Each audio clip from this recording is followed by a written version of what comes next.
Boas-vindas a todo mundo a mais um vídeo, a mais uma conversa aqui no nosso canal em Faber House. Hoje eu recebo aqui nessa conversa o Ever, que é pesquisador e cientista comportamental.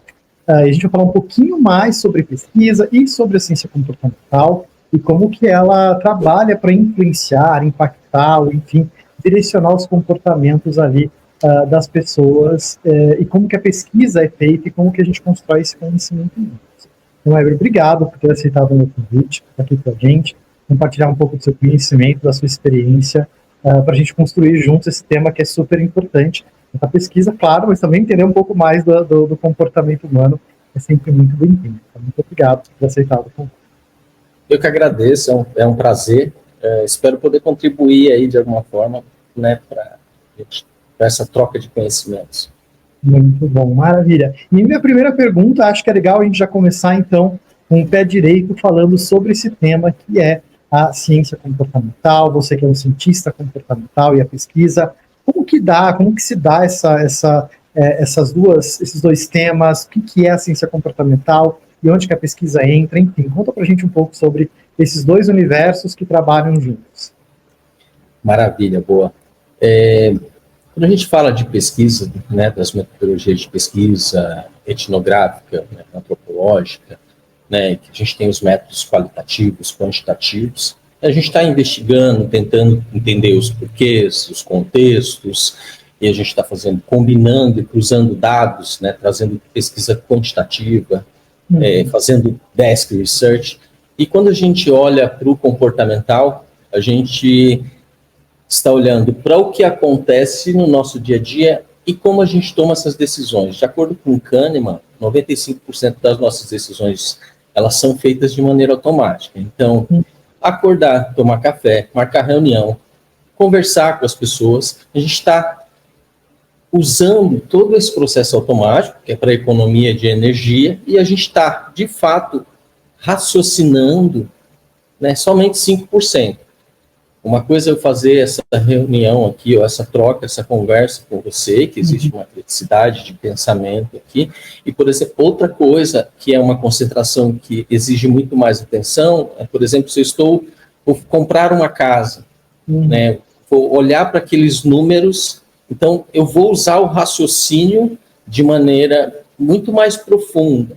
Pode ser que eu tenha vieses, âncoras que vão me trazer, ou vão fazer com que eu escolha um ou outro, mas eu estou usando esses 5%. Então, como seres humanos, a gente quer viver mais, a gente quer ter boa vida, a gente quer ser feliz, e a gente não toma decisões assertivas em relação a isso. A gente consome muito açúcar, né? A gente não bebe água, a gente polui o meio ambiente, a gente está acabando com o mundo e, consequentemente, com a gente também.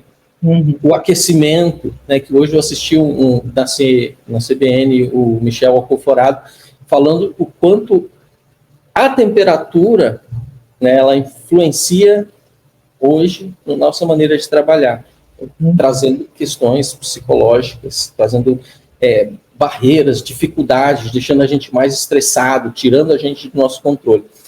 E tudo isso, dentro dessa jornada toda, a gente está tomando decisões de maneira automática que, de fato, não maximizam. Quando a gente olha para isso, junto com uma pesquisa, a gente consegue pensar em como resolver esses problemas, olhando para o comportamento e criando, né, incentivos, eliminando barreiras, empurrando, né, as pessoas para esse comportamento, e que seja um comportamento bom, comportamento que beneficie, né, tanto essa pessoa como uma sociedade, por exemplo.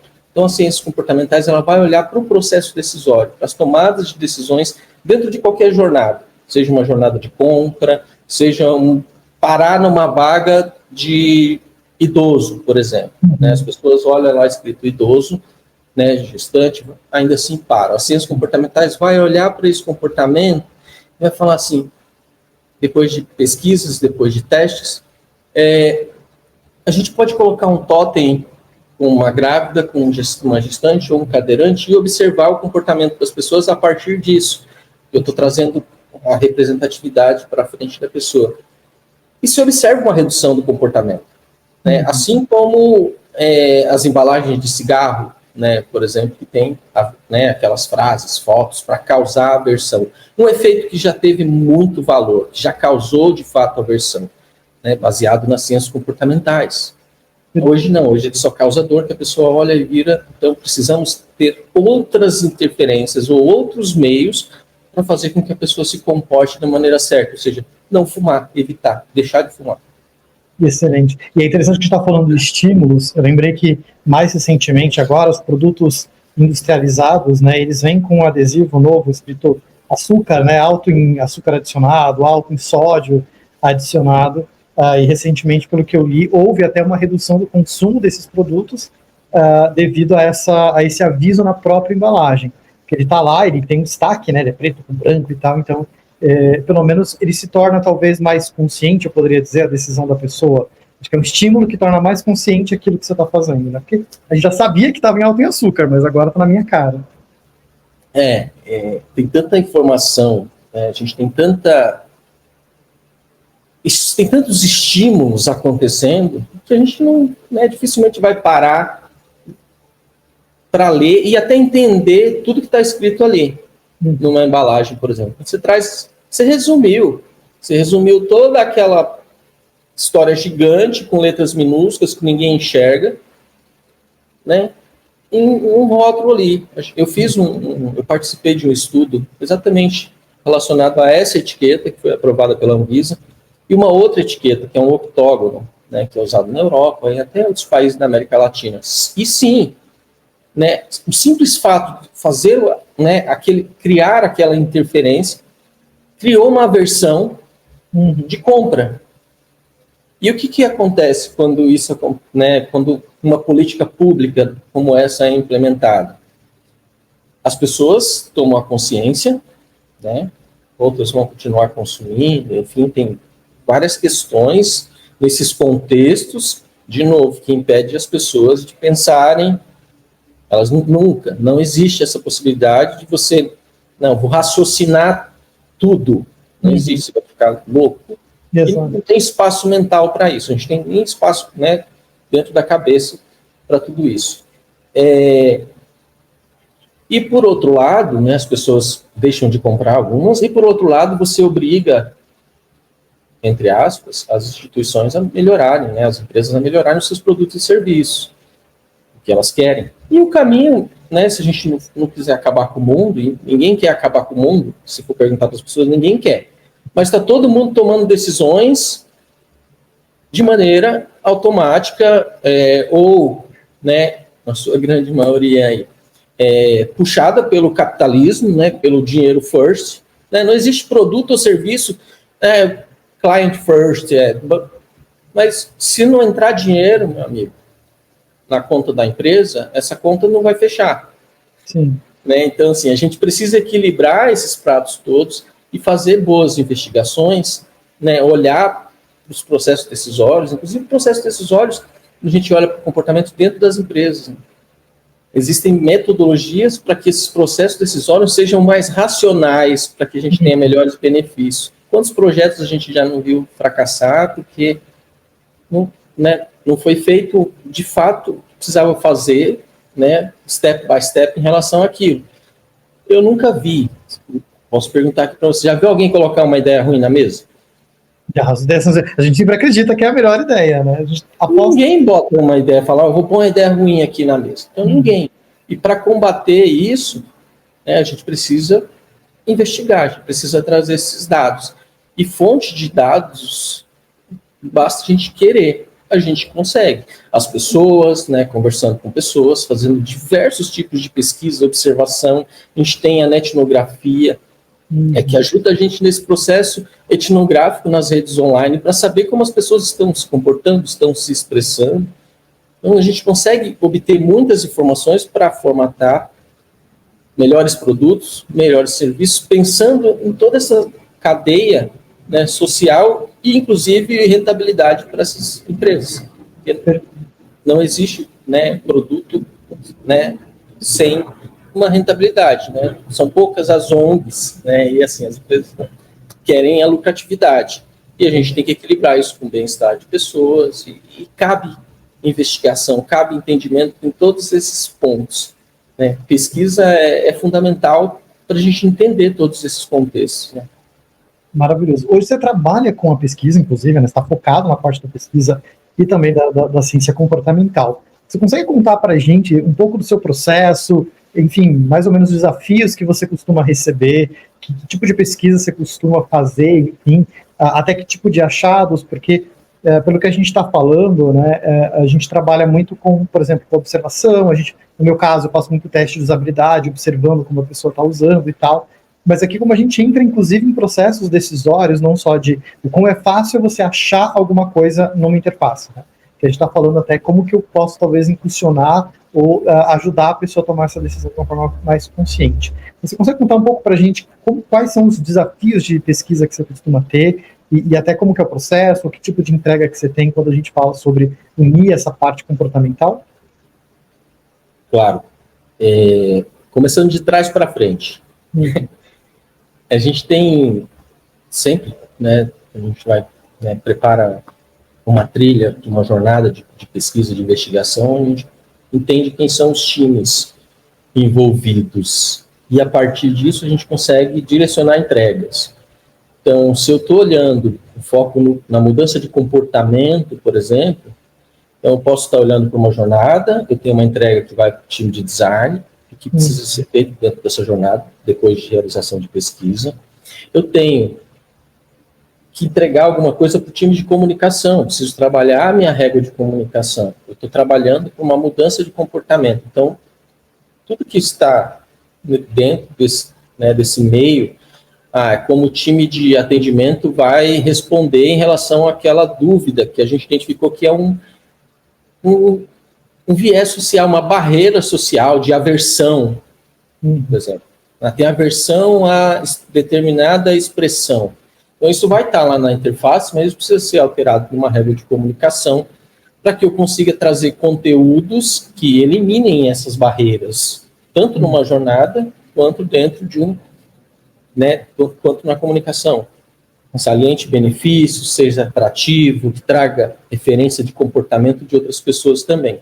Então, as entregas elas vão ser direcionadas, né, para que a gente tenha um melhor aproveitamento e um não engavetamento. E esse envolvimento com os times permite, como, por exemplo, o time de desenvolvimento ou um time de produto, olhar para alguma tecnologia que a gente já, dentro do estudo sendo realizado, a gente já identificou ali que ela pode ser uma possibilidade para desenvolver um produto ou um serviço. Esse time já consegue investigar algumas questões, então a gente já consegue trazer mais informações. E não tem...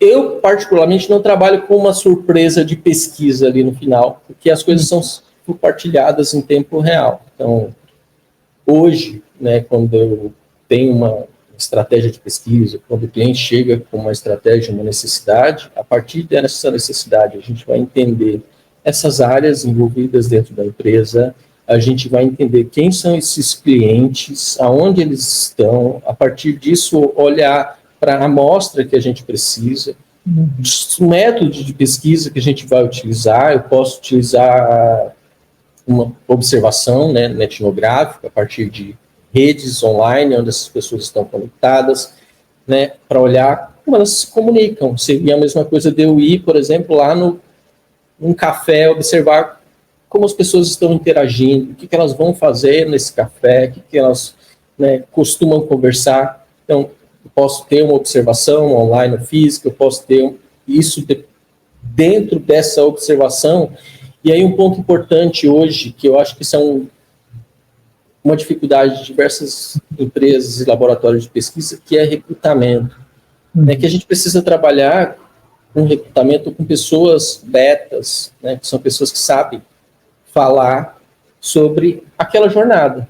Então, não simplesmente uma pessoa que fez aquela jornada, mas uma pessoa que fez aquela jornada, que já fez outras jornadas, que tem uma visão crítica, que sabe falar. Essas pessoas, de fato, vão nos ajudar, vai ajudar com que isso tenha mais qualidade.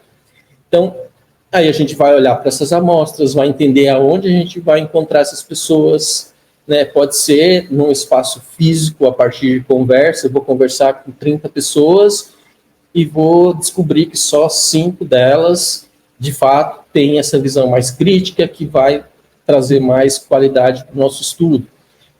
A partir de, né, encontrei essas pessoas, posso fazer um grupo focal, uma entrevista em profundidade, física ou online, vai depender do tipo de produto, serviço, tema da investigação. Vamos criar por exemplo, uma pesquisa quantitativa, vamos fazer pesquisas secundárias, né, desk research, para conseguir mais informação, para a gente ter dados o suficiente para, né, alimentar times de desenvolvimento de produtos, serviços, comunicação, enfim. Eu trouxe várias possibilidades, né, mas não existe um framework de pesquisa, porque a pesquisa ela vai olhar para essa estratégia e, a partir da estratégia, entender, né, e é o que a gente vai fazer, olhar para essas trilhas, né, criar uma trilha que traga, né, resultados, que traga informações relacionadas ao problema, à necessidade da empresa. Boa. Antes da pandemia, eu acho, uns 2, 3, 4 anos atrás, eu me lembro que havia ali a gente teve uma preocupação, uma procura até maior para pesquisa, né? Pelo menos eu sentia isso, eu percebia isso. Hoje, me parece que não está tanto assim, não sei, eu acho que está, me parece uma procura, e é uma percepção minha, é legal a gente trocar, mas parece que estão indo cada vez mais para uma coisa meio, vamos direto para entrega, e onde é que está a pesquisa e tal.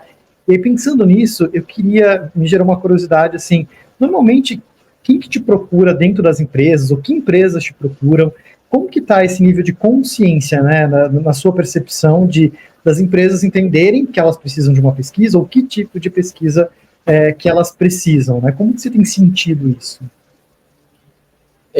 Se você for olhar o panorama de UX, ele vai trazer esses dados, de fato, tem diminuído, né, as posições, né, onde essas pessoas estão dentro das empresas. Então, ao mesmo tempo que a pesquisa não é algo tão valorizado. Se você for olhar, e é algo novo, recente no Brasil, se você for olhar Consumoteca, Box 1824, são laboratórios que vendem esses serviços há 10, 12 anos. Uhum. Né? Assim, então, é muito recente. As pessoas nem sabem, muitas vezes, dependendo da empresa, o que, né, quais são os benefícios daquela pesquisa. E um outro ponto que é importante, que eu acredito que a visão do design ajuda muito, que é a tangibilização de resultados de pesquisa. Eu faço uma pesquisa antropológica, eu vou conviver lá no lixão, vou encontrar aquelas pessoas. O que eu faço com esses dados? Né? Porque esses são dados que podem ajudar aquelas pessoas, podem ajudar a criar políticas públicas. Mas não dá para ficar esperando políticas públicas. A gente tem dados, a gente tem produções e pesquisas sendo, né? Não tem um catálogo onde a gente encontra isso, a gente não tem ainda uma organização, uma biblioteca online, tipo isso. Mas não existe muito essa valorização. O convencimento desse resultado, ou o próprio resultado, ele não é algo que vem a curto prazo. Eu vou fazer uma pesquisa para mudar uma jornada online, por exemplo. Vou ter que pegar um time de desenvolvimento, colocar ele ali, vou ter que fazer um teste, vou ter que ir abrindo aos poucos. Só que isso tudo é muito intangível se a pessoa nunca vivenciou isso. Como é que eu falo, né, sobre uma coisa que a pessoa não faz ideia? Como é que eu convenço ela que aquilo vai ajudar o negócio dela? E se a gente olha para as empresas, não tem ninguém esbanjando dinheiro, né? As pessoas estão sempre olhando, né, de maneira muito, né, precisa, onde que eu vou colocar o dinheiro para trazer o retorno que eu preciso. Então, isso vai acabar puxando outras frentes, né, outras formas de entregar, ou, por exemplo, vou fazer um teste AB direto, vou pegar meu time de design, vou olhar para essas páginas, fazer um design critique, vou melhorar isso, né, e vou fazer teste AB. Então, eu não tenho as respostas, eu não sei o que fazer para melhorar. Eu só estou mudando e vejo, essa mudança funcionou. Empresas que já fazem pesquisa têm reduzido um pouco, né, a verba para esse investimento. Ninguém está, né, de novo, com dinheiro. A gente está num momento econômico complexo já há algum tempo, e empresário sofre isso, né? Microempreendedor, quem está empreendendo sofre isso na pele. E hoje, quem procura, com quem a gente fala? A gente tem áreas de inovação, então, que sai um pouco da experiência de UX especificamente, mas olha de uma maneira mais geral. A gente tem, falando de pesquisa, a gente tem áreas de marketing, a gente tem áreas de produto, a gente tem área de CX, de experiência do cliente. Então, são todas possibilidades, são pessoas com que a gente conversa, né, os gestores dessas áreas, coordenadores dessas áreas, que precisam desses serviços, às vezes para ajudar a escalar um projeto dentro da empresa, às vezes porque não tem esse conhecimento, ou e para desenvolver isso é custoso, então contrata um laboratório de pesquisa para tomar conta aqui, né, desse processo, entender o que está acontecendo nos nossos produtos e serviços. Então, e mensalmente a empresa recebe, tem, enfim, várias maneiras de interagir e compartilhar esses achados. Então, assim, é um mercado que hoje é bem complexo. Né? Se você for ver do ponto de vista imposto, por exemplo, é um imposto alto. Né? Então, a gente acaba não tendo a gente acaba tendo um custo.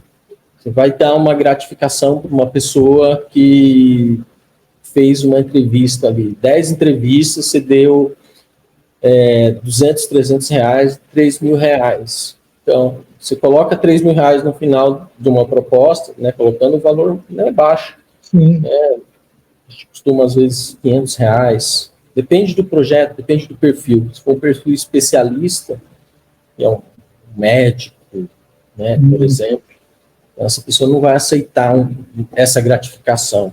Sim. Aí a gente precisa trabalhar com outras gratificações, com outros valores e tal, para ter essa hora de troca.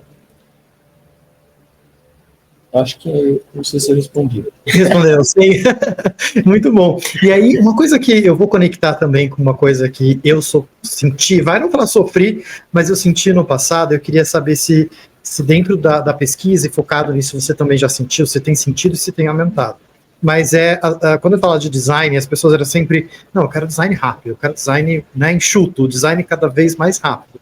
E eu me lembro que a gente falava até de pesquisas rápidas. Não, tem que ser uma pesquisa muito rápida, uma pesquisa mais barata, enfim. Eu queria entender com você se você sentiu isso, se existia no passado, se existe hoje, alguém ou algum cenário nessa pressão, sabe? Tipo, tem que fazer uma pesquisa mais rápida, tem que fazer uma pesquisa com menos perguntas, alguma coisa assim, enfim. A famosa pesquisa rápida, né? Existe, não existe?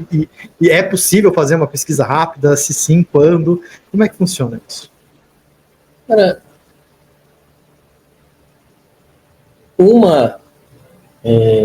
falar com uma pessoa é melhor que não falar com ninguém. Então, assim, fazer pesquisa sempre vai trazer algum benefício, a não ser que você escolha ou esteja com um método forte. Se você vai observar uma rede social ali rapidinho, você vai ter uma visão. Então, é melhor que zero, mas é o insuficiente para a tomada de decisão. Boa. Então, eu já tive momentos dentro de empresa que resolveram mudar os cargos. Né? A gente tinha pesquisa, UX Research, né, UX, e agora vai virar todo mundo PD. Entendo que tem uma necessidade de mercado, as pessoas, né, estão aí para trabalhar, né, nenhuma crítica, mas isso muda muito o tempo com que a gente, e a quantidade de coisas que a gente tem para fazer dentro do mesmo tempo. Então, como UX Research, a gente consegue ter uma visão mais elaborada, mais focada. A a gente consegue trazer estratégia, né? A gente consegue trazer o plano de ação da empresa para a mesa, a gente consegue olhar marketing de produto, a gente consegue olhar atendimento. Agora, se eu entro nessa posição, eu tenho muito mais coisas para fazer. Sim. Eu vou ter que olhar, né? Aí eu tenho que ter conhecimento, né? Interface para fazer um design atrativo, né? Para conseguir dentro dessa jornada, eu vou ter que olhar, acompanhar a evolução disso, olhar para os números depois. Então, assim, acaba tendo muita coisa. E as pesquisas mais rápidas, elas vão existir, né? E elas trazem, de alguma forma, ao meu ver, elas trazem, claro que trazem, né, informações, mas é isso, informações que podem ser insuficientes para a tomada de decisão. E aí você fala de design, e eu tenho formação de design, e aí eu estou falando uma visão minha, tá? Eu, por exemplo, saí da faculdade, ou livros de design, eu digo, nossa, design vai mudar o mundo, design é isso, design é aquilo, design... E é muito de dentro, né, para fora. Uhum. Né? Eu não vi case de design gráfico, por exemplo, em que eles fizeram uma pesquisa para entender como as pessoas, ou a fonte que as pessoas iam gostar mais de ler, o tipo de fotografia, a jornada de consumo, de leitura, por exemplo. Né? Então, olhando, né, hoje, eu vejo muito disso, né? Quando a gente simplifica essas jornadas, a gente junta essas diversas áreas, por exemplo, a gente acaba tendo muito esse viés. E a pesquisa, né, se ela é pequena, ela traz esse viés que, né, a gente pode errar ali no final. Existe essa possibilidade. Então, eu não sei, pode estar 50% de chance de errar, não sei, mas, né, existe uma mínima investigação ali. E às vezes ela também já é acompanhada de outras, né? Já tem outras coisas que estão sendo feitas ali ao longo do tempo. Então você vai juntando isso através do Research Ops, né, e agrupando essas informações para tomada de decisão. Mas o que eu acho importante é que não dá para você ser criativo, não dá para você ser design hoje, né? Projetar você, quem é você? Quem sou eu? Quem sou eu para projetar algo para o mundo, para as pessoas utilizarem? Então, assim, essa mente de design, para mim, hoje ela não faz sentido, principalmente depois de começar a trabalhar com experiência, porque tudo tem consumo de experiência. Você tem ergonomia. Não adianta nada eu ter uma ergonomia boa de um lixinho ou de um suporte de papel higiênico no banheiro, se aquele papel higiênico é colocado lá atrás do vaso, né, a pessoa vai usar, não consegue. Então, assim, você tem experiência em tudo, e você tem design em tudo. E para você projetar as coisas, a gente, né, saiu da Revolução Industrial, né? A gente tem um outro momento. Então, para projetar, a gente precisa entender essas pessoas que vão utilizar isso, entender onde elas estão, o contexto dela, o tamanho das casas delas. Eu vou projetar um armário, por exemplo. Né? Não faz sentido hoje eu projetar um armário gigante ou não peças modulares para que as pessoas consigam montar esses pequenos espaços. Tem muitos pequenos espaços hoje, né? Né? Muitos pequenos espaços. Então, não cabe mais essa grandiosidade de móveis dentro de uma casa. Então, isso precisa ser entregue de forma modular. A pessoa quer comprar, ela consegue montando, por exemplo, né? Assim, esses contextos precisam ser entendidos. E tudo isso vai trazer resultados de negócio, vai trazer resultados sociais, vai trazer melhoria, né, para o contexto como um todo. Muito bom. Eu ia até eu ia conectar com uma pergunta, mas você meio que já respondeu, que seria o papel, né, ou pelo menos como que a pesquisa tem apoiado, ou poderia apoiar design, negócios, tecnologia, mas eu acho que você deu um parâmetro muito interessante, que eu acho que já ficou muito claro, pelo menos essa relação entre os três. Mas eu queria que você conseguisse puxar pela memória, que você compartilhasse com a gente uma história, um case ou alguma coisa que te marcou sobre a pesquisa e como que ela talvez ou mudou, ou agregou, ou impactou de alguma maneira algum projeto que você trabalhou. Você falou, olha, essa pesquisa me marcou. Uma história bacana para exemplificar isso tudo que você trouxe para nós. Massa. Tem uma história que para mim é bacana, que parecia ser simples. Eu estava num projeto onde as pessoas colocam ali os seus currículos, né, as empresas do outro lado têm acesso a esses dados e tal. A gente tinha um projeto que era facilitar a entrada de pessoas com deficiência. Perfeito. E no currículo a gente tinha ali um bloco em que a gente perguntava se a pessoa tinha algum tipo de deficiência, qual era, tá. E a gente tinha aquele objetivo. A gente precisa aumentar, a gente quer entregar, né, a gente quer olhar para essa inclusão, a gente quer que as empresas olhem para isso, a gente quer que as empresas trabalhem além do que a cota pede, a gente quer trabalhar esse social, então a gente precisa olhar para isso, olhar o quanto ele está inclusivo ou não, né, e trazer mais inclusão, né, para esse pequeno bloco. Eram 5 tipos ali de deficiência. E aí, entendendo as necessidades ali estratégicas, conversando com as áreas envolvidas, então entendendo essas áreas, essas necessidades atrelada a esse pequeno espaço, esse pequeno grupo de dados, a gente mapeou empresas e conversou com as empresas que trabalhavam com cota, empresas que não trabalhavam com cota, empresas que não trabalhavam com nada, empresas que iam além, tipo, a gente trabalha a inclusão, então a gente vai além. Consegui um monte de dado interessante. Mas o que eu faço agora com esses dados? Uhum. Porque aquela empresa falou uma coisa, aquela falou outra, aquela falou outra, aquela falou outra. Eu não sou especialista na área. E aí, no meio desse bolo, né, do como melhorar essa jornada para incluir mais pessoas, aí a estratégia foi trazer uma pessoa de fora, especialista em inclusão, trazer um médico do trabalho, que trabalhava de acordo com a lei, e também trazer o jurídico. Por quê? E o que a gente queria com isso? Temos os dados, já sabemos como as empresas estão trabalhando, o que elas precisam, já sabemos das áreas internas, temos agora essa pessoa especialista que ela vai olhar para a inclusão. Então, o que a gente está deixando de fora? Uhum. Quem a gente está deixando de fora? A gente está excluindo mais pessoas? Esses 5 campos que existem hoje, eles não são suficientes, eles estão defasados. O que a gente precisa colocar? A lei só fala que tem que ser 10 tipos, esses, mas quando a gente olha para a inclusão, quem mais está aqui? Então a gente olhou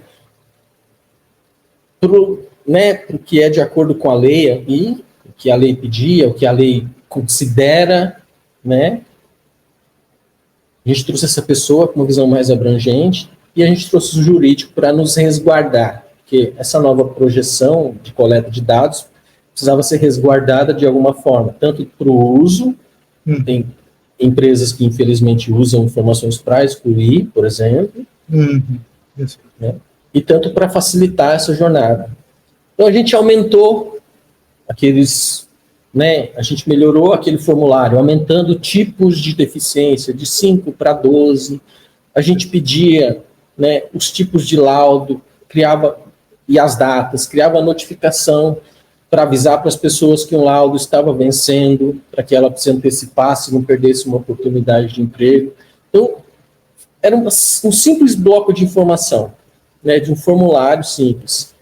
Mas que se a gente não faz, né, uma pesquisa, se a gente não fala com as pessoas que de fato conhecem, a gente vai projetar algo que não faz sentido, ou vai continuar excluindo as pessoas. Eu lembro que na época eu fiz um benchmark também, né, para entender como as empresas do segmento, não necessariamente concorrente, mas tem empresas grandes que têm seus próprios processos seletivos, têm seus próprios formulários de coleta de currículo. Sim. E estava todo mundo no mesmo barco ali, todo mundo meio que, né? E aí isso também me trouxe informações e insumos para falar, se a gente olha para tudo isso que essa consultora, que o médico, que as pesquisas nos trouxe de resultados, se a gente implementa isso, a gente dá um salto, a gente tem Sim. Provavelmente publicidade gratuita, a gente vai ter meios de comunicação comentando, é uma ação social, traz rentabilidade para os dois lados, melhora lá a vida das pessoas.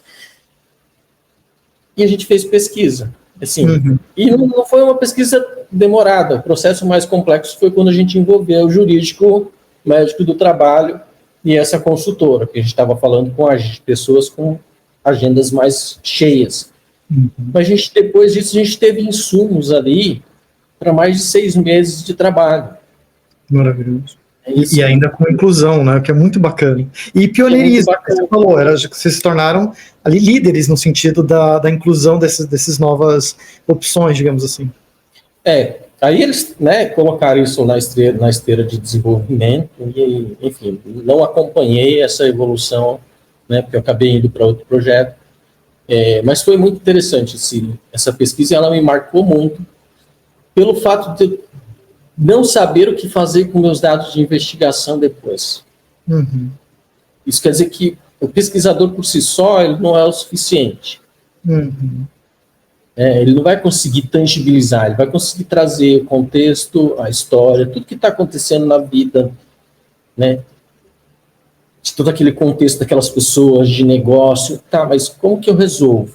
Então, hoje, a gente precisa olhar muito para isso. O que eu faço com isso? A gente cai de novo lá, né, em como entregar essa pesquisa, porque eu não teria como entregar essas pesquisas. Se eu colocasse tudo que a consultora de inclusão falou que era para eu colocar, eu não ia conseguir implementar isso. E lembrando, eu não tinha uma frente.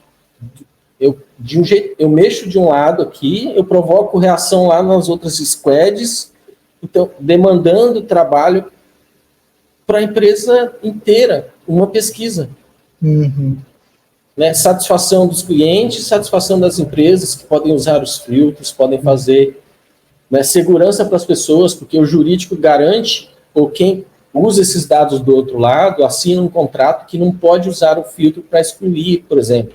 Sim. Pessoas com filho, né, ou pessoas com deficiência, por exemplo, que infelizmente as pessoas, né, tem empresas que faz isso.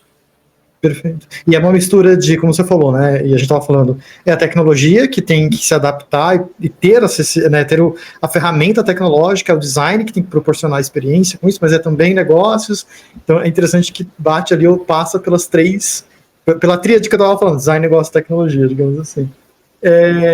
E aí, isso surge uma curiosidade, né? Que a gente está falando, você abordou em muitos aspectos, viu muitas coisas.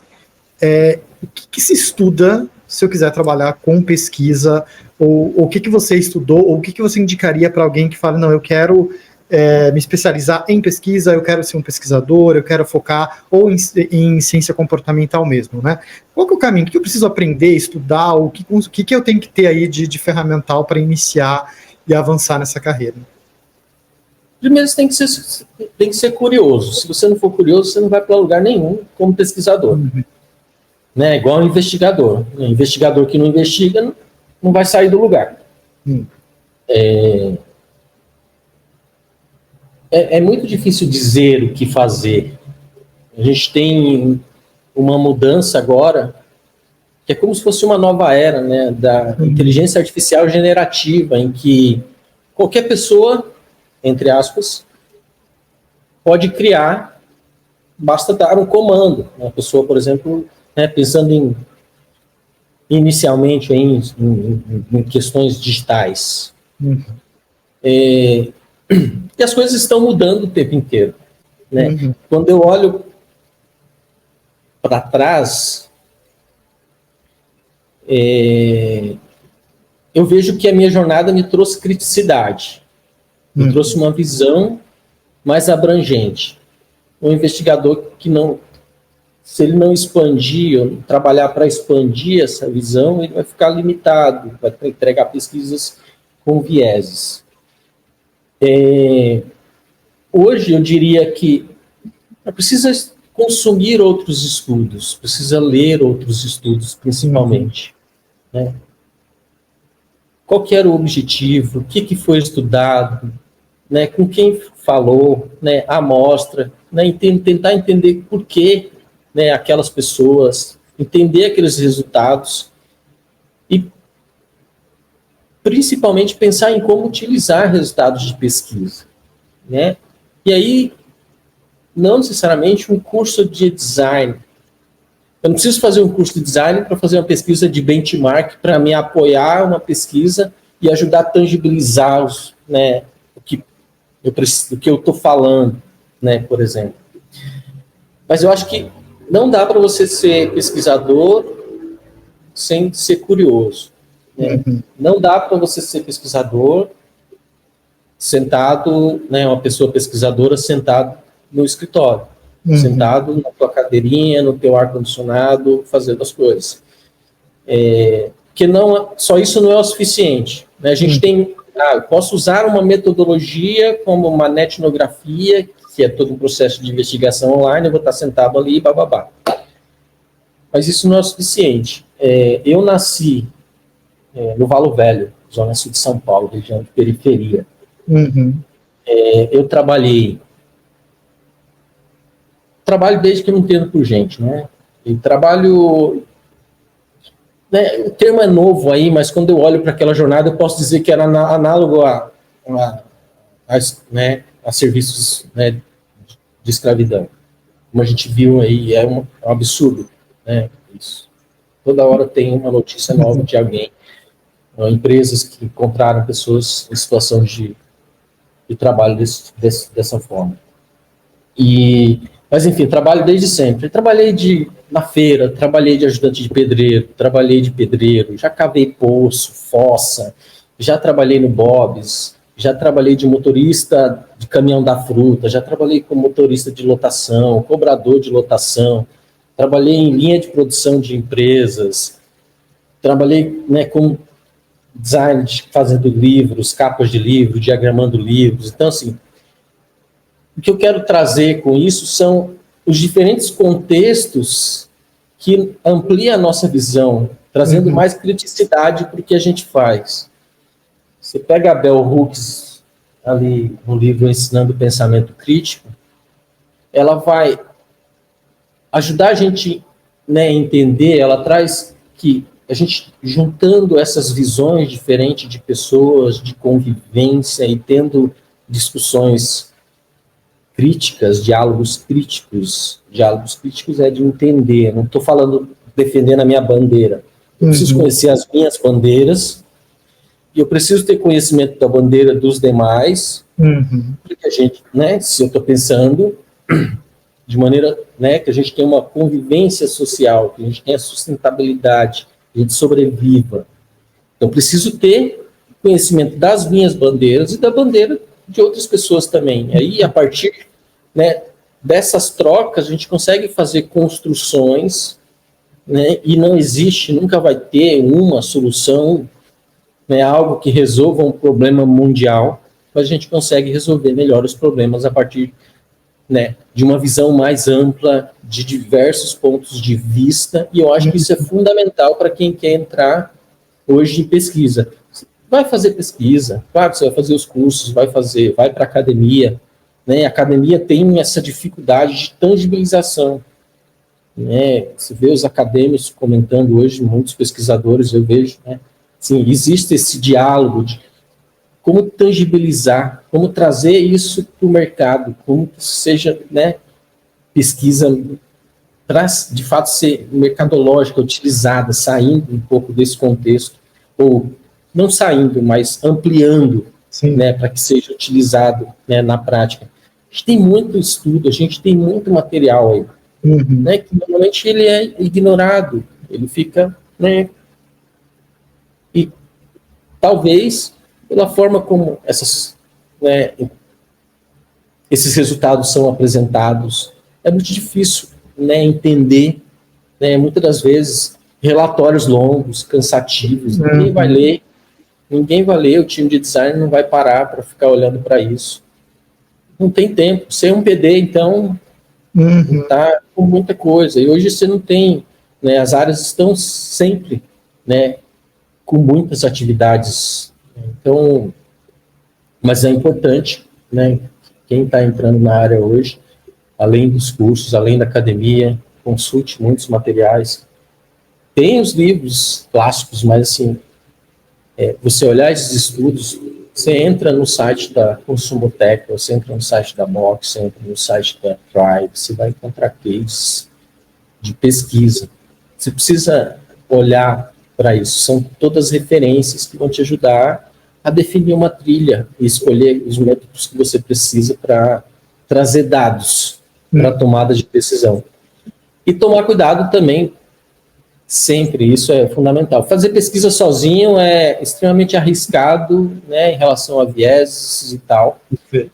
E como pesquisador, a gente tem que tomar um cuidado para a gente não impor a nossa visão.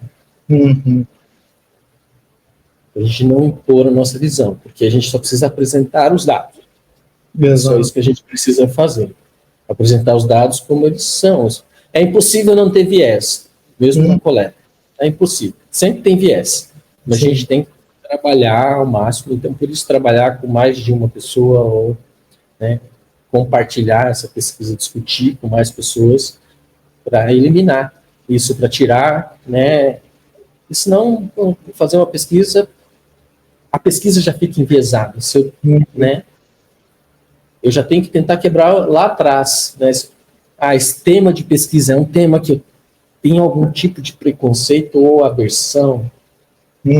Você precisa pensar nisso antes de começar uma investigação.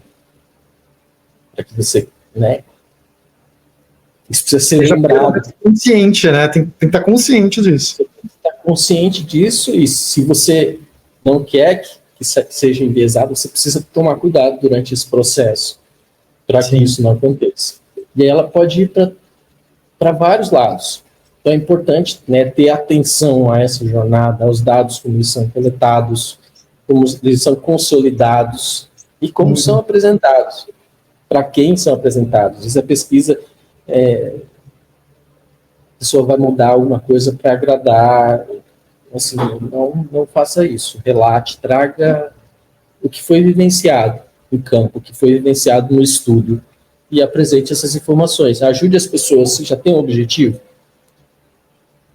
ajude elas a entender os resultados dessa pesquisa, né, como elas podem utilizar isso adiante, mas tentando, né, evitando, né, ao máximo esses vieses. Sim, é um grande desafio. Inclusive, ainda bem que você abriu, porque eu ia perguntar, você já respondeu, que era a questão dos vieses, que eu acho que é sempre um desafio, que é isso, não...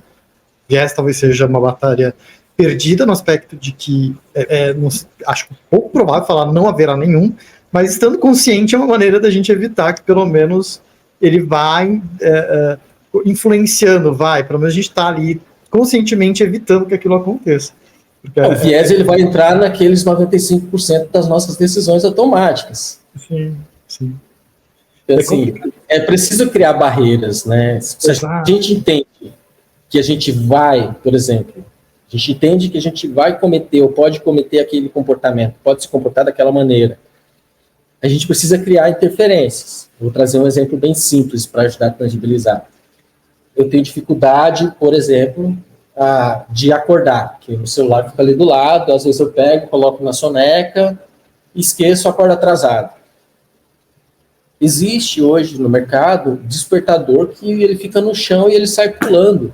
Você precisa acordar e levantar. Então, assim, identifiquei um problema, identifiquei um comportamento que eu não quero, então preciso criar interferência. Se é uma pesquisa, eu preciso, de alguma forma, não sei se é um lembrete, Exato. não sei se é né? Eu preciso criar uma interferência para que aquele comportamento que eu não quero, para que ele não aconteça. E isso pode ser para qualquer coisa na nossa vida, né? Se eu quero tomar mais água, é mais fácil deixar o galão de água aqui na minha frente. Exato. Se eu deixar ele lá atrás, eu tenho que ir lá toda hora, eu não vou. É mais complexo, é mais difícil. Lembrando, a gente tenta instintivamente a poupar energia. Sim, exatamente. A poupar energia para sobreviver mais. Exato. Inclusive, uma coisa interessante que é mais fácil quando a gente, inclusive, quer inserir um gatilho novo, né? Que eu insira com algo que eu já faço, né? Que você falou até da água. Poxa, se eu conseguir colocar com alguma coisa que automaticamente eu já faço, vai ficar até mais fácil do que tentar implementar uma coisa completamente nova. Dentro da experiência, a gente pensa muito nisso. Peraí, vamos ver o que a pessoa já está fazendo, e eu tento colocar isso dentro do que ela já faz, porque se eu tiver que ensinar ela ou convencê-la a fazer uma coisa completamente nova, descasada de tudo, vai ficar muito mais difícil. Aí é um ponto também importante quando a gente pensa no design, né, desses modelos mentais. A melhor coisa que a gente pode fazer é usar os modelos mentais existentes. As pessoas tomam decisões de maneira automática. Se eu estou criando ali uma jornada, eu preciso... Gente, todo mundo usa hoje o WhatsApp. Tem um monte de modelo mental aqui. Eu vou criar uma outra coisa. Isso gera um esforço cognitivo. As pessoas desistem de uma jornada. Então, o modelo mental não é copiar o WhatsApp. O modelo mental, né, é a gente olhar para como elas fazem ações hoje e a gente tenta deixar algo similar àquilo para não dificultar o entendimento. O modelo mental é para simplificar o entendimento, o esforço cognitivo. E a gente tem as pessoas usando coisas o tempo inteiro. A gente pode se aproveitar disso o tempo inteiro para poder projetar soluções mais fáceis, né? Ou que as pessoas reconheçam essa jornada de forma mais simples. Sim, que facilitar, inclusive, a adoção. É bem interessante isso. E aí, a gente falou muito de pesquisa, você passou por várias experiências profissionais, eu vou dizer assim, e aí a minha curiosidade que surgiu foi o que você mais gosta na pesquisa, né? Por que você veio para a pesquisa e permanece? Você está na pesquisa, pelo menos até agora. Por quê? O que é legal na pesquisa para você? Eu acho, para mim, a pesquisa, o mais legal da pesquisa é sair do processo decisório. Eu saio, né, nesse momento, trabalhando só com pesquisa, eu saio do processo decisório ali com desenvolvimento financeiro, estratégia, produto, lança uma parte, não lança, lança outra parte. Então, assim, eu tive burnout já. E assim, eu sempre fazia pesquisa nos projetos nas empresas onde eu passei. Só que não só a pesquisa, entrava nesse, né, todos esses processos, liderança, inclusive, de times. E a pesquisa, eu trabalho com as pessoas, eu entendo os contextos e trago essas informações para a tomada de decisão. Então, assim, é uma parte gostosa. É gostoso você definir que trilha investigativa precisa ser feita em relação àquilo. A trilha muda no meio do caminho, por exemplo, porque identificamos que ali tem uma outra possibilidade. Então, a parte mais gostosa, por isso que eu gosto da pesquisa, né? Porque, por exemplo, eu fiz um projeto que eu viajei para fazendas, eu fui para 3 estados. Acompanhar o plantio e a colheita. As máquinas hoje, elas plantam de maneira automática, sozinha. Tem um tablet lá, onde o operador, sem educação formal, utiliza, programa, bababá, ele fica ali dentro da máquina, nem precisa pilotar, se quiser, porque tem piloto automático, ele vai acompanhando, então ele interfere se acontece algum incidente, se entope uma mangueira, por exemplo, alguma coisa. E aí, para melhoria dessa interface, a gente precisava entender essas pessoas, como elas estavam utilizando. Então, a gente foi para 3 estados, a gente visitou mais de 12 fazendas. Então, sentava dentro da máquina, tomava café com aquelas pessoas, sentava dentro da máquina, acompanhava o dia ali de trabalho, do plantio, da colheita, da pulverização, limpar os equipamentos, lavar as máquinas depois. Né, a mesma coisa com os gestores, né, gerentes dessas fazendas, com os donos dessas fazendas. Então, mas se você olha lá na frente, né, alguém pode achar, não, é uma interface melhorada. E um time de design poderia olhar para aquilo, pegar umas referências e projetar um design mais agradável, né, comparando com a concorrência, design mais atrativo, mas não necessariamente, é por isso que o design, né, de dentro, né, para fora é pouco útil, eu diria, e falta essas visões. Então, acompanhar isso lá né, dentro dessas máquinas, conversar com essas pessoas, entender as palavras que ela utilizava, estavam completamente fora daquela linguagem utilizada dentro daquela interface, por exemplo. Os modelos mentais da interface estavam completamente desalinhados com os modelos mentais, as aplicações, a forma como aquelas pessoas, né, dialogavam e aquele contexto delas. E aí, a partir disso, sim, a gente conseguiu, né? Então, a gente conseguiu trazer as informações para que o time possa trabalhar e avançar. Mas esse é o gostoso da pesquisa, sabe? A gente se sujou de barro, a gente meteu o carro na lama, a gente comeu sentado no chão, num calor, lá no meio de Goiás, onde olhava para todos os lados, em visão 360, e tudo que eu vi era soja. Eu nunca, né, nascido em São Paulo, nunca tinha visto tanta terra plana e com plantação, como se fosse um mar. Então, você vivencia muitas coisas. Você vivencia coisas, e cada uma dessas vivências vai trazendo mais experiência e criticidade em relação aos contextos e aos estudos. Você deverá desenvolver posteriormente. Maravilhoso. E aí a próxima pergunta é: existe algum projeto, ou existe características de um projeto que faria você recomendar não fazer uma pesquisa?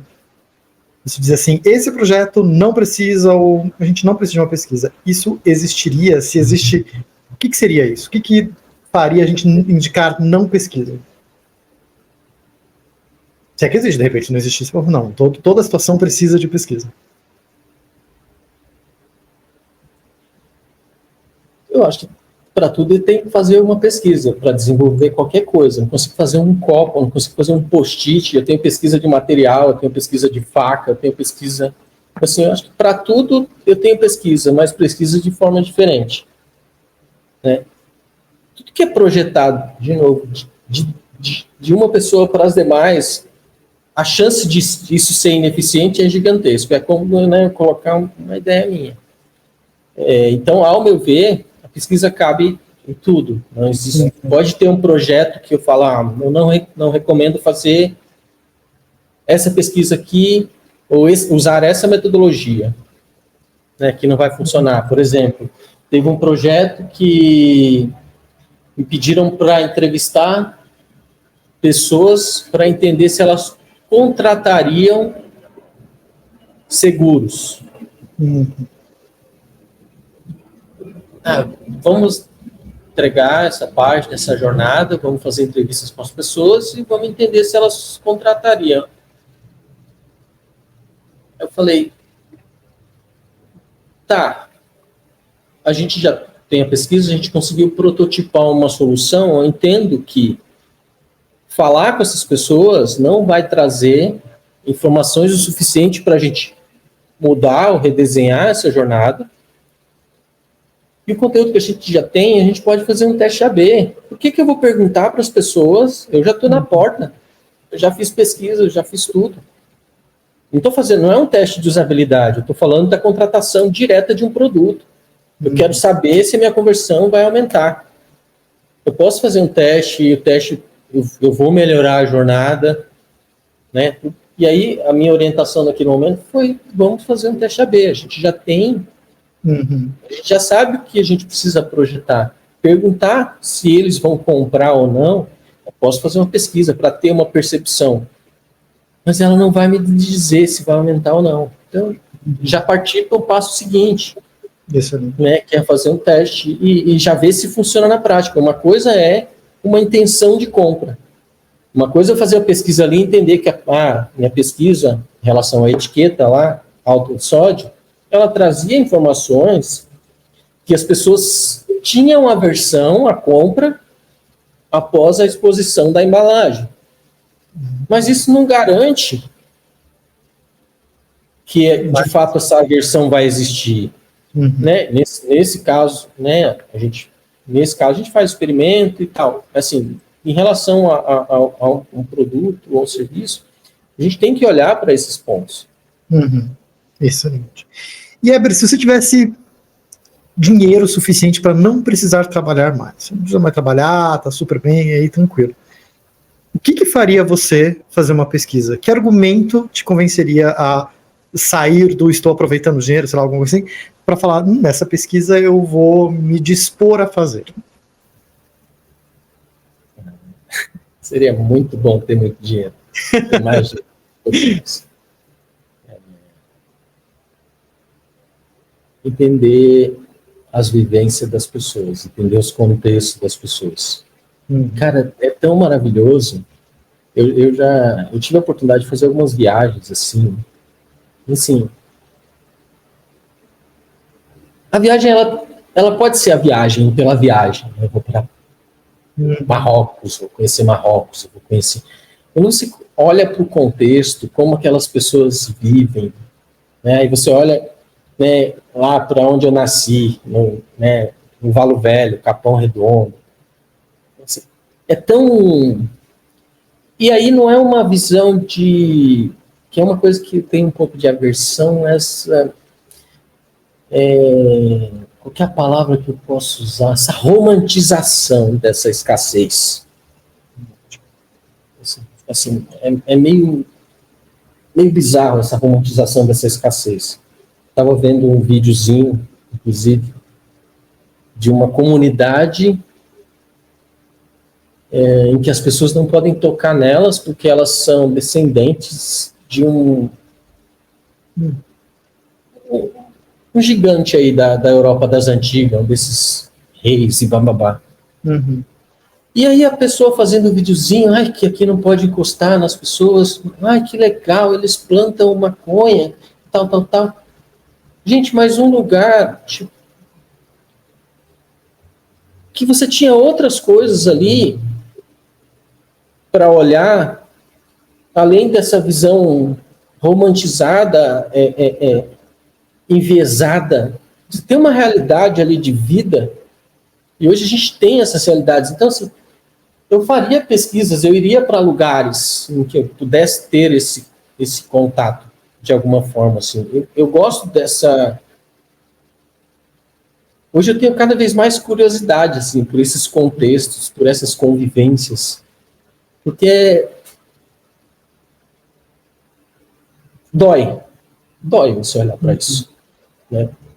Dói você olhar para essas realidades, e algo que mais as pessoas precisavam ter mais essa visão, assim, olhar para esses contextos, porque estar naquele lugar, estar sem emprego, escassez de dinheiro, escassez de comida. Tem um livro chamado Escassez, só isso mesmo, Escassez, bem grandão. Eu não lembro o nome do autor agora. Que ele fala o que acontece com a gente, o quão irracional, ainda mais irracional a gente se torna quando a gente está num momento de escassez. E não tem como me colocar naquele sapato, cara. Não tem como. Não tem como eu me colocar naquele sapato. Imagina a pessoa com escassez de dinheiro, ou a grande maioria da população está pensando no que vai comer na janta. Como eu vou fazer dinheiro? O que eu vou fazer para comer no meu jantar? O que eu vou almoçar amanhã? Assim, não existe... É como se você estivesse num túnel. E aí esse livro vai trazer muito... A escassez te coloca num túnel que você não consegue tomar decisões, você age de maneira irracional, fica com fome. Sim. Se você ficar com fome um período, você já fica maluco. Fica com fome 2 dias. Você vai começar a fazer coisas que você não imaginaria. Sim. Né? Porque a escassez vai levar a gente. Então, é importante, né? E eu acho que eu faria, tendo dinheiro, eu olharia para isso, né? Para entender mais. E hoje, depois, eu acho que isso é uma visão mais... É uma visão que você vai construindo, né? Hoje eu penso muito em resolução, né? Além de olhar para essas questões, a gente tem pesquisa, a gente tem jornalistas investigativos, a gente tem um monte de informação. Agora, a gente tem muita dificuldade, né, em agir em relação a isso. Como que a gente faz? Né? A gente fica discutindo o que é melhor ou não. O que eu faço? Né? Eu estava tendo um diálogo interessante com o Marcos Moreira, um amigo meu, muitos anos atrás. A gente estava falando sobre trabalho remoto.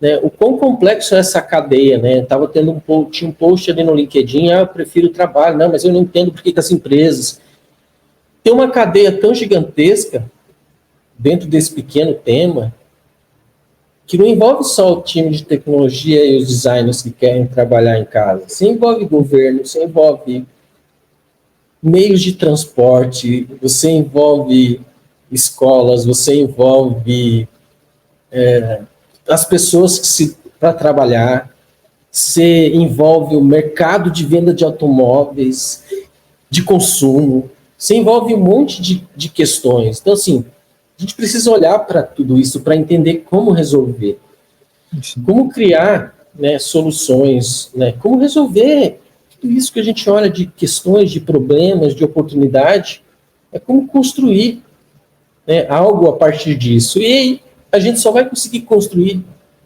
dialogando com outras pessoas, né? Construindo juntos. É a única maneira de a gente fazer as coisas. E as coisas estão mudando. Uhum. Eu construo aqui, amanhã eu já tenho que mudar essa construção. Não existe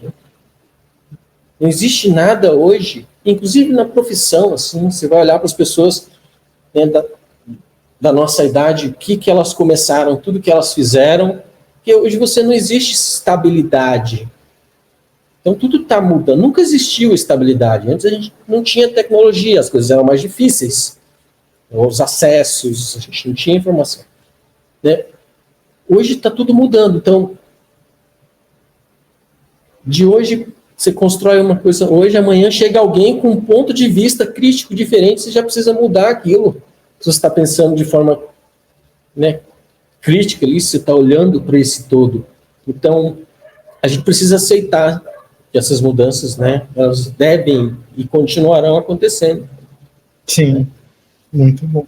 Estava falando em Verão 3, eu nem vou me aprofundar, e não quero ser clichê com uma delas, mas enfim, acho que você falou três palavras que vêm na minha cabeça, quando você falou sobre isso, que é a empatia, né, e a verdadeira empatia é a consciência e o presente, né, de você estar ali, presente naquele lugar e sentindo e vivenciando as pessoas. Isso é muito legal, e a pesquisa traz um pedaço da empatia, né, daquele espaço, e eu achei isso muito interessante, e de como a gente vive em ecossistemas complexos, e é isso, uma pequena decisão, ela impacta em um nível de sistêmico muito maior do que a gente pode imaginar, que vai impactar, como você falou, do home office e tal, enfim, é muito complexo, porque vai envolver desde do ambulante que vende ali o café da manhã na porta do metrô, da estação do trem, até, enfim, o aluguel do shopping que começa a cair, sabe, tipo, mais complexo do que parece. A gente não vai, por exemplo, se eu não perdi uma pessoa, ou se eu perdi uma pessoa no Covid, por exemplo, eu vou sentir diferente aquela questão. Eu não tenho, como pesquisador, por exemplo, se eu vou falar, entender como as pessoas com depressão se sentem. Estou trazendo muito da minha experiência, né? Antes de eu ter episódios, né, depressivos, era muito difícil dialogar ou entender pessoas. Então, é a mesma coisa que você está pesquisando. Tem um lugar que você não vai conseguir nunca estar. Uhum. Porque você nunca vivenciou. Eu perdi, por exemplo, um irmão de 9 anos com uma bala perdida. Eu perdi. Uhum. Há 20 e tantos anos atrás. Olhando, né, para todo aquele contexto, para tudo que aconteceu, ninguém que não vivenciou vai conseguir transmitir ou vai saber as causas, efeito, o que aquilo causa até hoje dentro da gente. Então, tem lugares que, como pesquisador, a gente não consegue ir sozinho. E aí, nesse caso, a gente vai precisar dessas áreas especializadas apoiando a gente na pesquisa, como, por exemplo, eu trouxe lá o médico, né, a pessoa especializada em inclusão, para ajudar a orientar. Porque a gente não consegue, em muitos casos, estar. E a gente precisa ir, mesmo, né, o pesquisador sendo essa pessoa que faz essa intermediação, ele precisa de ajuda também para conseguir entender, né, para conseguir ter mais informação. Nunca a gente vai conseguir saber estar. A minha experiência, por mais que tenha acontecido a mesma coisa com a gente, por exemplo, uma tragédia, as nossas experiências, as nossas percepções são completamente diferentes. Quem não vivenciou aquilo, você pode pegar qualquer exemplo da tua vida, de algo que passou por você, pensa um pouquinho, o que aquilo, né, causou. Quantas vezes você tentou dialogar e ninguém entendeu sobre aquilo? Porque é difícil. É difícil. Sim, muito. E aí eu vou aproveitar já esse gancho, então, e aí eu vou pedir para você compartilhar um conselho para alguém que vá trabalhar com pesquisa. A gente falou de estudar, o que eu poderia estudar para ser um pesquisador ou algo assim, isso é um ponto. Mas agora eu gostaria, que conselho que você daria para um jovem, uma jovem que vai para pesquisa, ou enfim, ou talvez que conselho você daria para você quando você iniciou nessa carreira, né?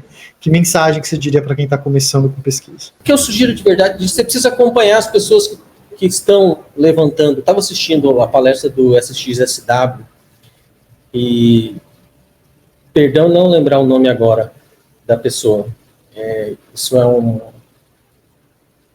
é bom. Mas ela estava falando... Depois você manda, a gente coloca...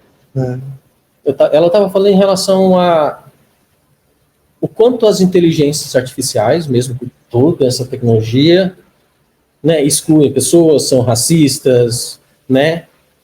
E o estudo dela, o que ela fez em relação, né, o estudo que ela fez comparando inteligências, testando inteligências artificiais, e o que a visão dela como mulher negra, olhando para essas criticidades, né, o que ela viu, né, hoje você tem serviço de reconhecimento facial, inclusive em prisões, né, que não consegue discernir uma mulher negra, né, por exemplo.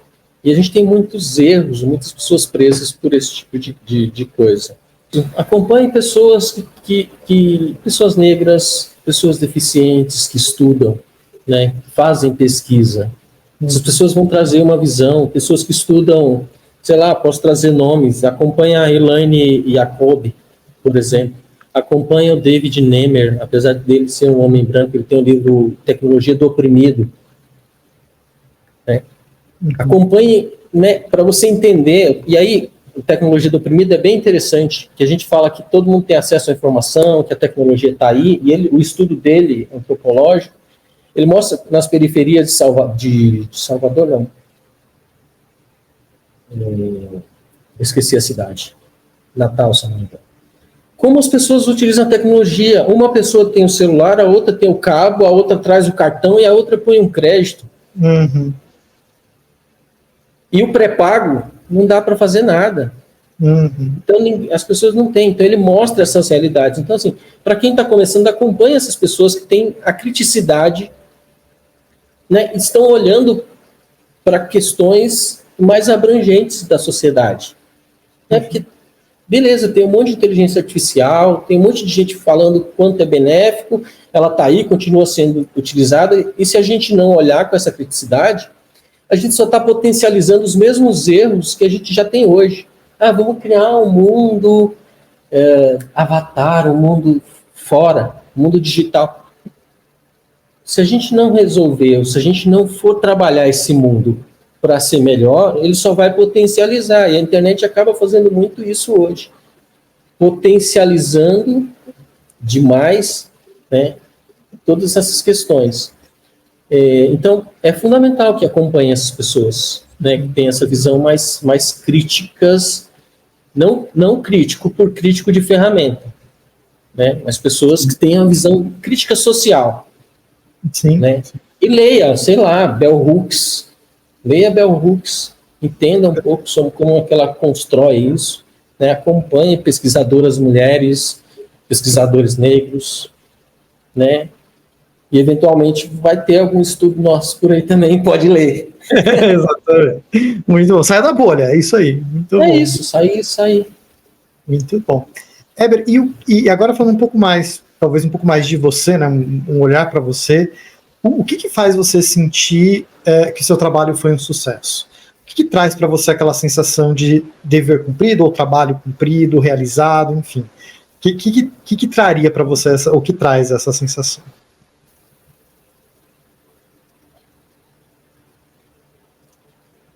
Quando, né, o lado, vou trazer o termo, contratante, consegue entender, né, o que foi investigado, ele consegue entender né, o que foi apresentado e agir a partir disso. Então, quando uma pesquisa ela é entendida e existe uma ação após isso para desenvolvimento de um produto ou serviço. Maravilhoso. E agora eu vou expandir um pouco até incluindo, não excluindo, mas incluindo a sua vida pessoal. Então, né, continuamos falando da vida profissional, mas você pode incluir a vida pessoal também, se quiser, se sentir confortável, claro. Eu queria que você me falasse agora, contasse pra gente, o que faz você se sentir feliz?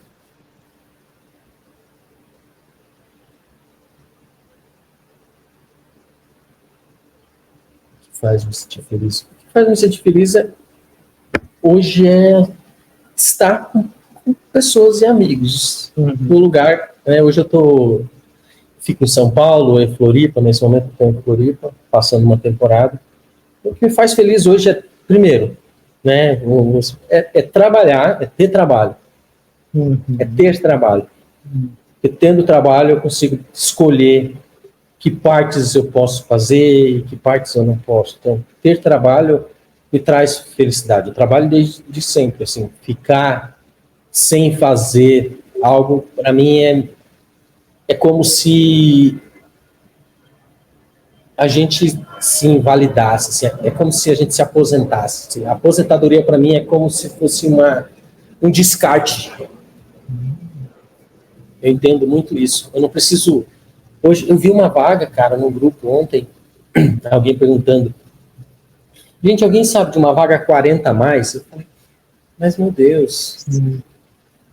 É isso, cara. E assim, ser útil, ter, né, utilidade, entregar utilidade no dia a dia, ser útil, eu acho que isso traz, né, para mim muita felicidade. Então, assim, ter o trabalho, né, ser útil ali de alguma forma, e ter amigos, e ter família, e ter grupo de pessoas, né, para trocar, para falar sobre as experiências e dialogar também de forma crítica, assim, é algo que me deixa muito feliz. Se conseguir trocar sem alterar ânimos, né, com as pessoas, assim. Muito bom. E assim, o que a gente mais tem é assunto polêmico, não dá para fugir, a gente foge de vários assuntos que a gente não resolve nunca, sabe?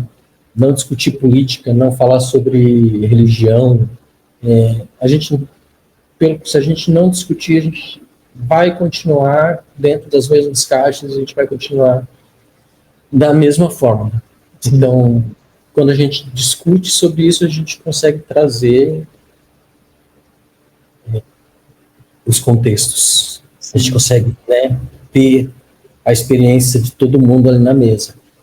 Por mais que seja difícil, já teve grupos de eu estar em grupos e pessoas começarem a falar sobre arma, né, sobre ter ou não ter arma.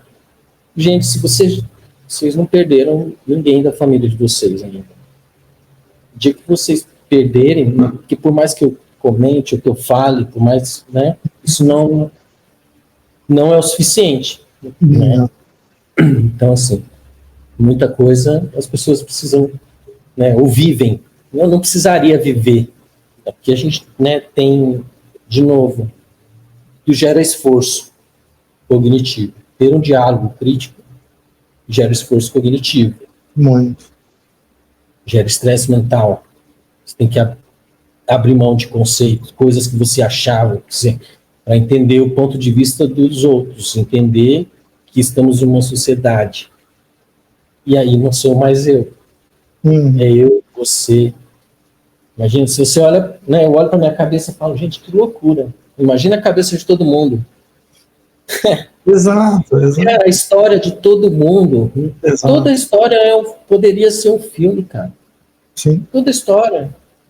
Né? Eu olho para os filmes, olho para a minha história, olho para a história dos meus amigos. Gente, cada história rica em detalhes, rica em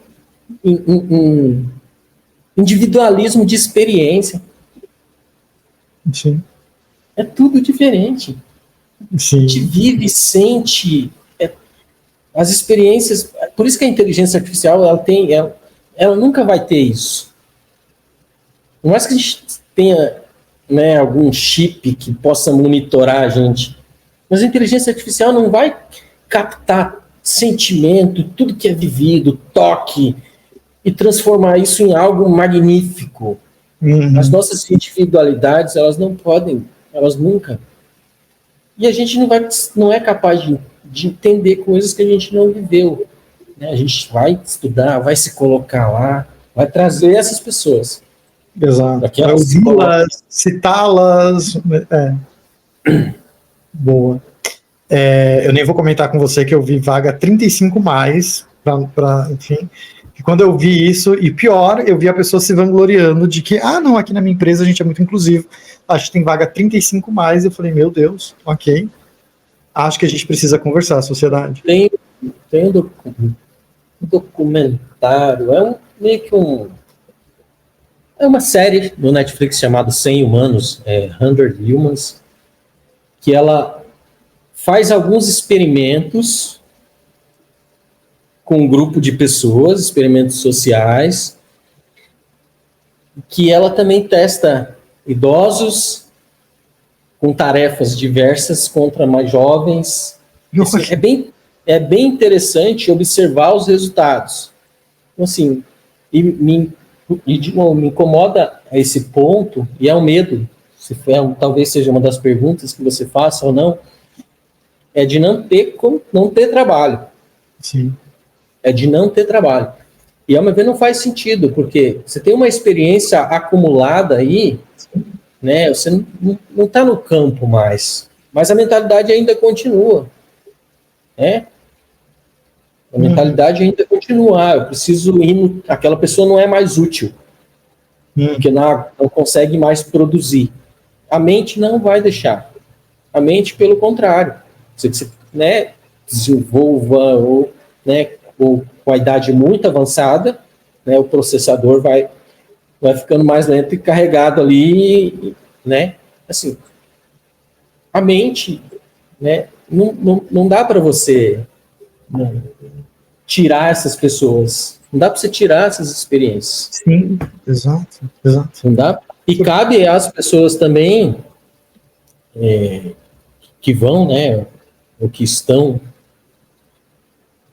ficando mais velhas, estar aberta ao diálogo, né? A gente precisa viver diálogos intergeracionais. Tá? Então, assim, preciso entender aquelas pessoas novas, o contexto delas, a gente precisa construir junto. Agora, a vaga 40, 30 a mais, assim, é um enunciado também que eu não acho muito interessante.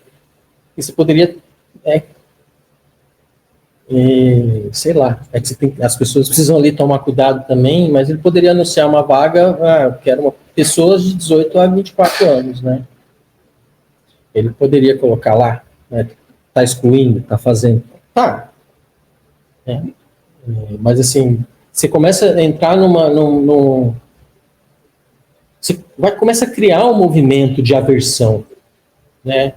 Se começar a surgir mais vagas, 30 a mais, 40 a mais, onde a gente vai parar? Vai parar de trabalhar? Sim. Chegou aos 30, você vai abrir uma empresa. Todo mundo. Enfim, e aí são muitas ações, assim, meio, de novo, né, nos processos automáticos. E isso tem efeitos, cara, às vezes catastróficos. É muito difícil. Agora você falou uma coisa que você tem medo, então uma coisa que você não tem medo agora para a gente equilibrar. Eu não tenho medo de fazer as coisas, de trabalhar, não tenho medo de agir. Né? Isso eu não tenho medo já. Enfim, pela história mesmo de vida, por tudo que eu já passei, assim. Né? Tenho medo de ficar sem trabalho e não tenho medo de trabalhar, que seja com o que eu precisar fazer. Sim, muito bem. E agora me fala uma coisa que você ama. Algo que você ama, uma coisa parecida. Cara, eu amo estar na praia, com a cabeça vazia, debaixo de uma árvore. Muito. E o oposto agora, uma coisa que você não ama, uma coisa que você odeia, se ficar mais fácil. Lembrar. Cara, eu odeio mesmo, assim, não gosto de mentira, fake news, histórias criadas ou inventadas, porque o efeito disso é irreversível, cara. É irreversível, assim. Tipo, uma mentira você não desfaz, ela não traz consequência. Uma fake news se espalha de um jeito que você não consegue nunca mais corrigir. As pessoas não acreditam. As pessoas acreditam mais numa fake news do que uma matéria que desmente a fake news. Exato. Assim, é algo que eu abomino, assim, é a mentira, o abuso de poder, né? Isso é. Vendo pessoas sendo judiadas, assim, por nada, cara. Sim. Exato. Por nada, assim, por nada. Talvez as pessoas, né, os vilões, né, sei lá. De novo, a gente está no irracional, a gente está 95% do tempo no irracional.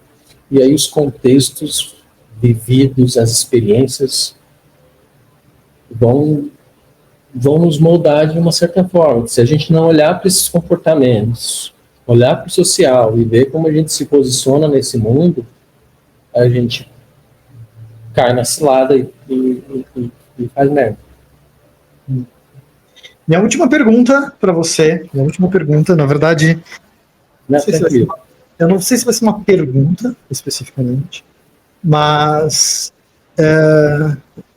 estou pensando em como formular a pergunta. Eu queria que você deixasse gravado aqui, e eu sempre falo que a gente grava um vídeo e ele é um retrato, né? A foto desse momento, né? A foto do momento que a gente está vivendo.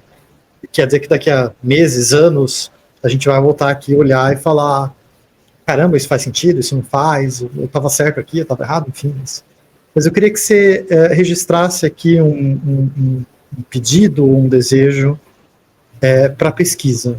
O que você gostaria, se você pudesse falar: olha, eu acho que a pesquisa daqui a 2, 3, 5 anos, eu gostaria que a pesquisa ocupasse esse espaço, ou tivesse desse jeito, ou fosse isso, ou fosse aquilo, enfim, falando da sua área, daquilo que você trabalha, que é pesquisa, que é a parte de comportamento. Deixa aqui uma mensagem sobre como ela deveria ser daqui a 5 anos, onde ela deveria estar, ou como ela deveria estar.